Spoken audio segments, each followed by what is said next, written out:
Welcome back to part 6 of our Decode Healthcare Explainer series.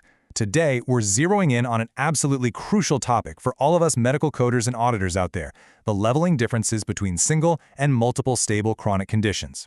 Seriously, if you've ever found yourself pulling your hair out trying to figure out if an encounter qualifies as low or moderate complexity, well, you're exactly in the right place. Let's dive right in.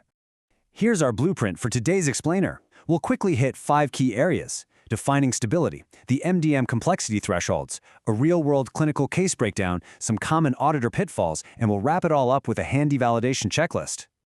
All right, Section 1, defining stability. What exactly makes a chronic illness stable? Let's establish what the coding guidelines actually mean here, because this is the bedrock of our whole audit. You know, what's really fascinating here is the precision of the language. Misinterpreting this, it's actually a leading cause of audit failures. A stable chronic condition isn't just, something the patient has had for a long time. It's got very specific parameters. We're talking about a condition expected to last 1 year or more, or until the death of the patient. And crucially, it absolutely must be at its treatment goal. It has to be maintaining its clinical baseline, not progressing, and well controlled on the current management plan. Basically, if the condition is getting worse or acting up, we're simply no longer looking at a stable illness. Now, as auditors and coders, we can't just guess that a patient is stable, right? We need hard proof. We look for explicit documentation of this stability right there in the medical record. So what does that actually look like on the page? Well, it looks like the provider explicitly writing that the condition is controlled, stable, or at goal. Or it might look like them ordering routine maintenance lab checks just to keep an eye on things, or actively renewing current maintenance prescriptions without needing to change the dosages. That right there, that's the rock-solid evidence we need to back up our coding. Moving right along to Section 2, MDM complexity thresholds, the leveling jump. Let's look at exactly why this definition matters so much by checking out the medical decision-making complexity grid. Notice the critical leveling jump here in Table A of the MDM grid. Look at the huge difference. Managing just one stable chronic illness, that lands you at low complexity. But the moment you manage 2 or more distinct stable chronic illnesses, bam, that bumps the entire encounter straight up to moderate complexity. That is a massive difference in how the provider's cognitive work is valued. And the whole shebang hinges on whether you can validate one condition versus multiple conditions being actively managed during that single visit. Section 3, clinical case breakdown, charting the meat. To see how this jump works in the real world, we're going to dissect a multi-condition visit using the classic MEAT concept. Monitor, evaluate, assess, and treat. First up, let's look at condition number 1 in our clinical case, hyperlipidemia. The documentation explicitly states the condition is controlled. Boom, there's our stability keyword. Then, the provider renews the patient's atorvastatin 10 mg prescription.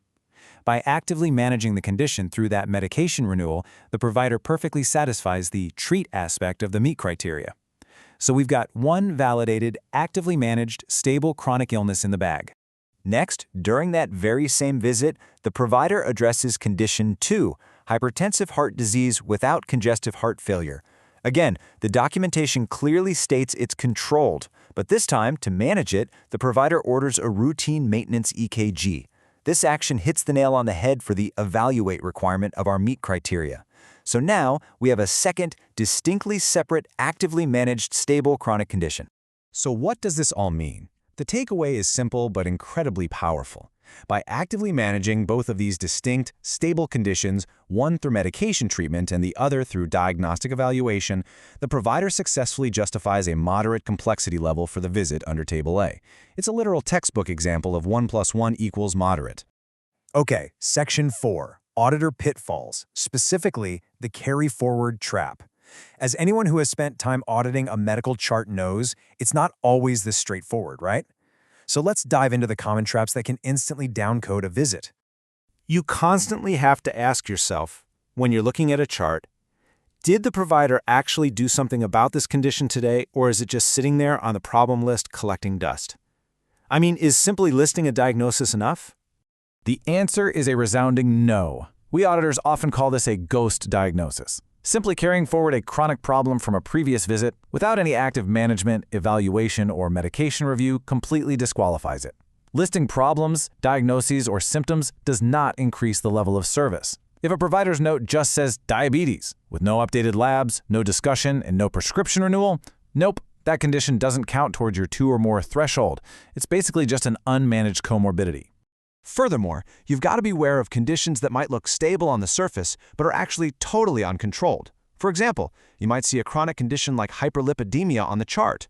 But if you read the history of present illness and the provider has marked the patient as not at goal, or maybe notes they've refused to follow their recommended diet and exercise, well, that condition is not stable. It's an uncontrolled chronic problem, or maybe an exacerbation. You cannot, under any circumstances, count an uncontrolled problem in the stable category. Even if it's a chronic disease they've had for a decade, you always have to read the context. Finally, Section 5, Validation Checklist, Finalizing the Audit. Let's wrap up this explainer with a quick, practical checklist that you can apply to every single chart review to make sure you're leveling these encounters correctly. To accurately validate stable chronic conditions, you really want to make this your mantra. Number 1, always verify the MEET criteria. Monitor, evaluate, assess, treat for every single listed condition. Number 2, confirm your explicit stability keywords. Don't guess. Look for the words controlled or at goal. And number 3, fiercely guard against unmanaged carry forwards. Just remember, if the provider didn't work on it today, you don't count it today. Mastering this leveling jump from low to moderate complexity is going to completely transform the accuracy of your audits. Seriously, before you close your next chart, ask yourself this. How much revenue is your practice losing or risking in audits simply because providers are falling into that carry-forward trap? Definitely something to chew on. Well, that is all for this session. Be sure to join us next time for Part 7, where we'll tackle the tricky coding scenarios surrounding undiagnosed new problems and acute illnesses with systemic symptoms.